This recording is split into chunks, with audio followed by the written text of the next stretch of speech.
ማለት መውጣት አለባት። ከእሷ ጋር የምንስማማ ይመስለኛል። ሁሉም ነገር ይገባኛል ቅድስት። በቃ ተኛ። ደህና ደር። እሺ እኔ ነበር። ቻው።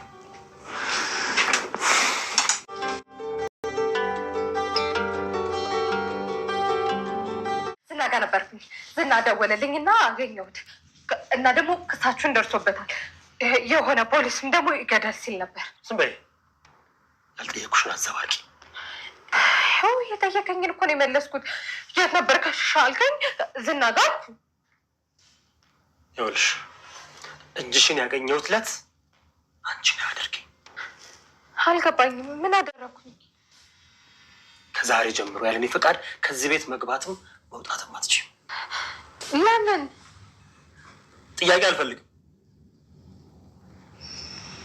ጨርሻለሁ። ወይዘሮ ማህሌት ዛሬ በሚገርም ሁኔታ ተዋረደች። ዛሬ ህይወቷ ተተረፈ። ማህሌት መቼ ምንም አትሆንም። እንግዲህ መድብልን የነካ የለውም በረካ ነው እናቴ። አቤት ድፍረት ግን አቤት ድፍረቷን በዛ አጋጣሚ ሳላደንቅ አላልፍም። እንግዲህ ወይዘሮ ማህሌት ማን አለብኝ ብላ ጡንቻዋን ወጠር ሰተር አድርጋ እንግዲህ እየተፋገለች ነው። የሚገርም ነገር እንግዲህ በድፍረቷ ጥግ የመድብልን ስንት ዓመት የለፋበትን አልበም ሊያሰራሱ ከፍ ዝቅ እያለ ብዙ የለፋበትን ብዙ ገንዘቡን ጉልበቱን እድሜውን ጊዜውን ያቃጠለበትን እንግዲህ ፏ አድርጋ ሽጣለች ማለት ነው። ሽጣም እንግዲህ ብሯን ተቀብላ ዘና እያለች ነው የሚገኘው። አሁን ላይ እንግዲህ ብሯን ይዛ ወደ ኤፍራታ ጋር ለመሄድ ኤፍራታ ቤትሽ ልመለስ ነው ብትላትም ኤፍራታ ደግሞ አግብቻለሁ፣ አሁን ሰላሜን እየኖርኩ ነው፣ አንቺ እንዴት መጭብኝ አልፈልግም፣ እዛው ባለሽበት በርቺ ጠንክሪ፣ እኔ ጋር እንዳትመጪ ብላታለች። በዛም እንግዲህ አማራጭ ስላጣች ከዝና ጋር ብትለው ዝናም እዛ ስለማያስገባት አማራጭ ስለሌላት የሚገርም ሁኔታ የድፍረቷ ድፍረት ሽጣ ሙዚቃውን ሽጣ ተመልሳ መታ የት ብትገባ አሪፍ ነው እዛው መድብል ጋር አይከርምም።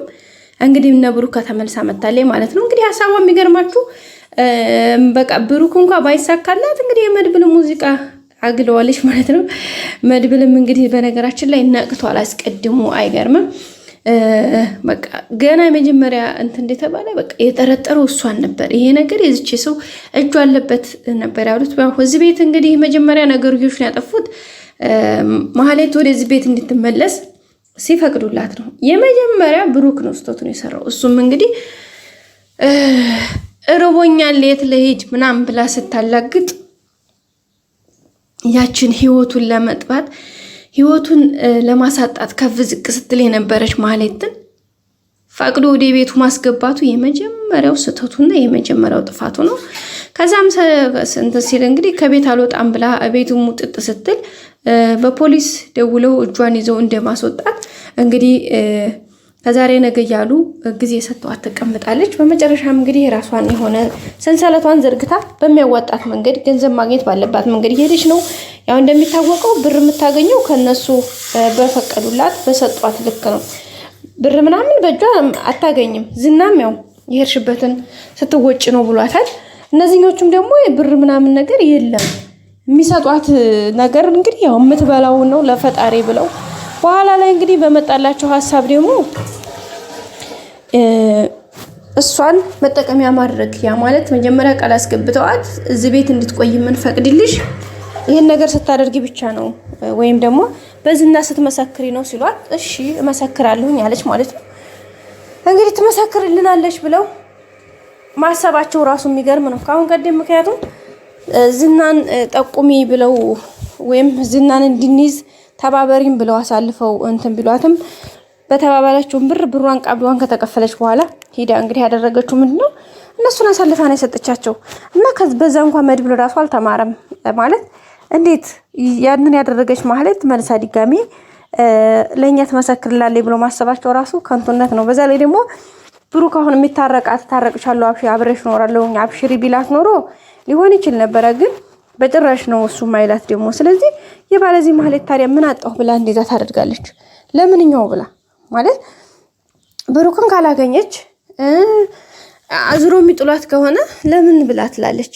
እና እሷም እንግዲህ ያደረገች ያለችው ያንን ነው። ቤተሰቦቻችን ግን ያው ለለት ለጥቅሟ ከዛሬ ነገ ደግሞ ብሩክ ምናልባት ቅድስትን ይሄን ያክል ደፍሮ ላይዛት ይችላል የሚለው ሀሳብ ስለነበራት ስትደረደር ቆይታለች።